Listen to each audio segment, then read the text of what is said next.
Hi, Steve Von Brand here for the Bass College. We're down here in Lower Delaware. I'm here with Sean today. This is H2O Man, and in case any of you don't know what that means water man. And this is Sean. We're throwing a buzzbait early, and chatterbait, some other topwaters, Black Dog, Shellcracker G2, and we'll see you guys in a minute. All right, tell them what happened here, Sean, with me just now. Chatterbait fish right off the dock, like you called it, and quick catch and release. Brought it in, right up to the boat, lifted up in the air, said, "Look at that one." Dropped it, fell right off. The kid strikes again. But I caught it right away on the chatterbait here in the morning. They're not hitting the topwater so far, and I threw the chatterbait in right behind it, and right off this dock, right off the main channel. There we go. Chatterbait, 3/8 ounce. This is the second one. I flipped another one in that was bigger than this, as Sean told you a couple seconds ago, and I flipped it in the boat and said, "Look at that," and it flipped right off, fell in the water. So you guys didn't get to see it, but we're going to switch up now, have Sean put on a spinnerbait that's similar in color to this chatterbait. See if we can get some more of these. They're hitting pretty good right now, early, right up in the docks, on the edges of things, and the weeds and the shade. So we'll see you guys in a minute with some more. Hey Steve, how's it going this morning? Pretty good. There's Ken Fish Herman Reynolds. So busy up there in Red Mill Tackle in Smyrna, he can hardly even fish. They're lined up at the door, just pounding the door down when he opens in the morning, trying to get to those Red Mill Tackle crankbaits and his wacky rig tool. They're just lined up. It's a true story too. You know, back in the heyday of Chrysler, they used to have a motto: win on Sunday, sell on Monday. And I'm not bragging, but as my daddy always said, bragging, stop bragging when it's the truth. But a number of clubs have been doing very good with my products. So this is a little plug for Red Mill Tackle. But one particular instance with the Wacom tool and the Wacom sticks, two guys just single-handedly just decimated a club up at McCulley's. So all those products have been moving very well, Steve. I mean, really, really cool. well. So that's good. Well, that'll keep you busy, and seeing that keeps you off the water and away from my fish. Yeah, well, your fish. Nice. Sean's laughing. I'm laughing. Who's with you today, Steve? That's Sean, Sean McDowell. He's on our site. You've seen him. He's H2O Man, water man. Anyway, Steve. All right, where are you heading to then? I'm gonna just go over here, work this point. And then you're gonna go down the bottom? Yeah. All right. I'll work the other spots. Catch up. All right, man. That's nice. Ooh, this is 3.5, huh?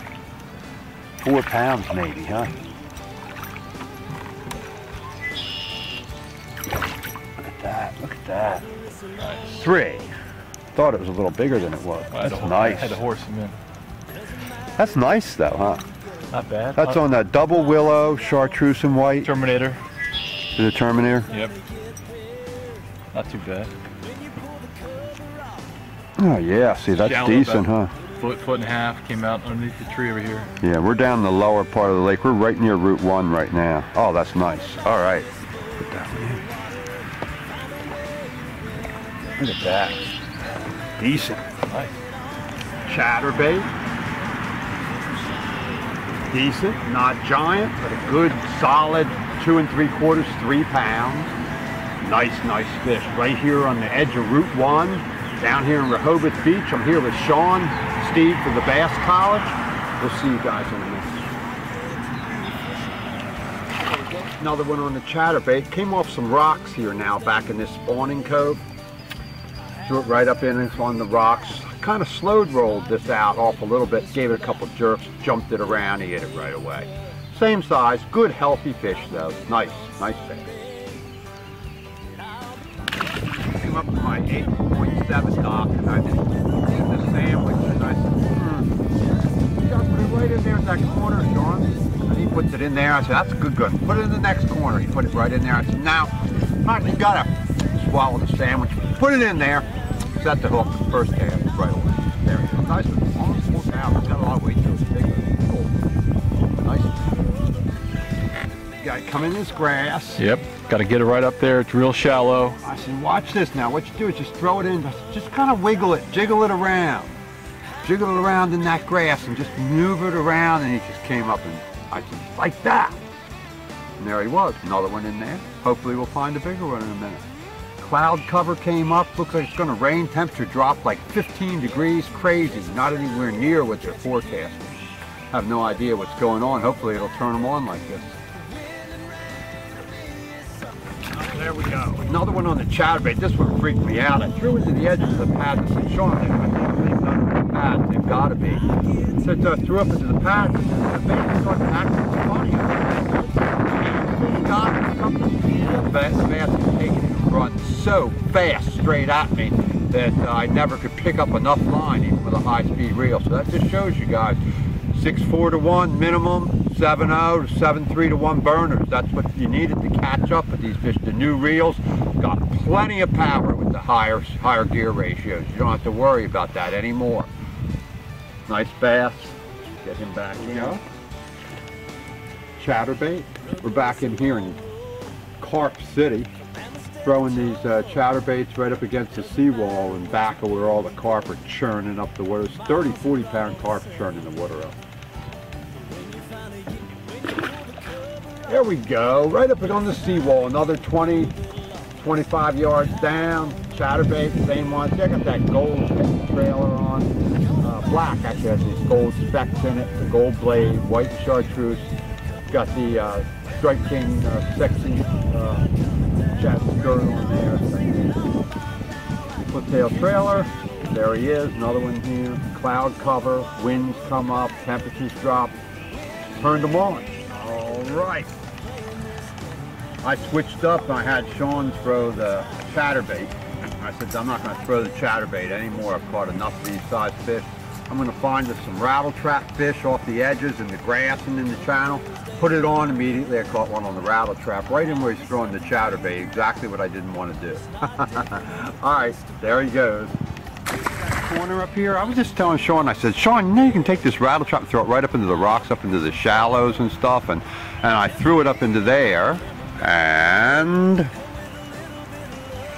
that's what happened. And there he is. Not a giant, but it could have easily been 5 pounds. I'm right in the area where the 5-pounder hit the Booyah Clacker Buzz last week.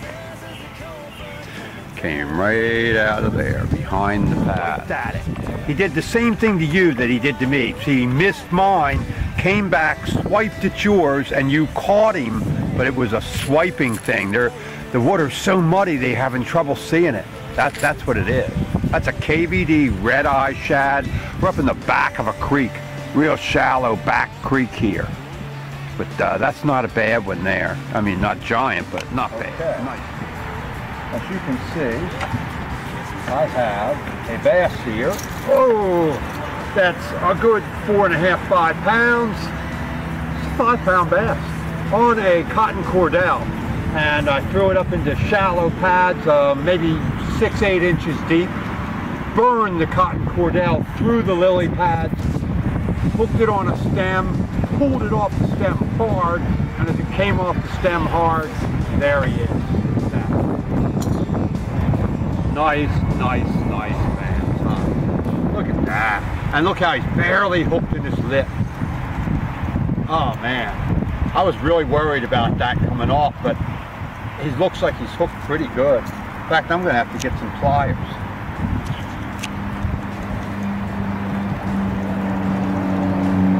Somebody, I think it's the cameraman, had some pliers right in his pocket. So we are going to use some of these cameraman pliers. Take it off. Look at that baby. Whoa! Nice rattle trap bass, post spawn, Sussex County, Delaware here with Sean from the Bass College. Nice bass.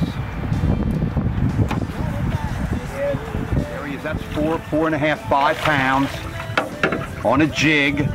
Grab him really quick now because he'll get off. Hold on to him tight, really tight. Nice, nice, nice, nice. Good work, bud. It's not 5 pounds, but it's 4. 4 pounds, yeah. On what? Blackfish. And how much have you used the jig? I think I caught 1 fish on a jig. I fish shore, so it's just, you know, I'm always Like a jig now? Yeah, I'm ready to buy a flipping stick.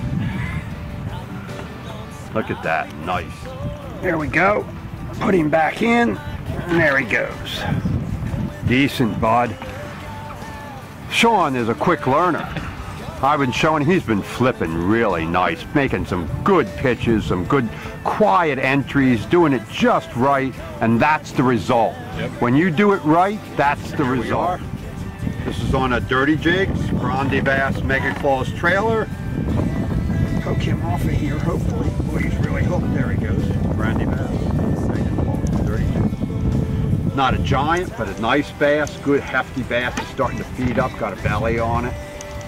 Showing Sean here how to catch bass on a jig, flipping and pitching into docks and wood, and we're catching bass. Got a lot of them. Just had another one on just a second ago, got right off, and now we caught this one. So we're going to do it until it's time to go, and we'll see you guys in a minute. Well, we're going to get out of here. We've had a great day. That wind came up. The weather really changed. It kind of fooled us, but it turned out to be great. Caught a variety of fish. You might call this junk fishing, but sure was a lot of fun junk fishing. Junk fishing is where you catch a variety of different sized bass on a variety of baits all over the lake, no one specific pattern. And that really is what we had. Spinner bait in the shallows. Throw that spinner bait as shallow as you can get it. Basically, up in the brush, up in the cover, up in the grass, up in the wood. Throw it wherever you can get it. Right, and then they hit that. Fish you're going to hit in an inch of water, 2 inches of water. Steve's a testament to that. Throwing a rattle trap. Threw up in lily pads, probably 3-4 inches of water, caught a 5-pound bass. You would never think to throw a rattle trap there, but you got to get outside the box, try different things. Especially if you're in a tournament, he would have had 20 pounds today on the first go around the lake. Right. You make a second trip around, hit the same spots, throw a different bait. If you didn't throw plastics, throw some plastics. If you didn't throw a jig in the morning, throw a jig. You're going to catch fish that weren't on a spinnerbait bite, they weren't on a buzzbait bite, but they're going to bite the jig, they're going to bite a chatterbait, they're going to bite something else. So versatility, that's the key, right? Don't be afraid to fish shallow. Don't be afraid to fish dirty in the muck, in the weeds, in the grass. You're going to get hung up. You're going to lose a couple baits, but you're going to catch big fish shallow. And watch the video. Steve's a testament to that. So. And don't be afraid to fish right behind somebody. Absolutely. With a little bit different bait. He threw a jig, different color jig, different trailer, same spots. I'm hitting the same pieces of structure that he was hitting, and I caught, a pretty decent sized fish on a jig. So, like you said, don't be afraid to fish. You're fishing in the back of the boat. Don't be afraid to throw in the same spot that the guy just threw before. You might have a different angle. You might have a different presentation. You might reel it in a little faster, a little slower. And that's the key. Just be versatile. Right. And that's the key, versatility. Yeah. So for Sean, and this is Steve Von Brandt for the Bass College, and we'll see you guys next time down on the water.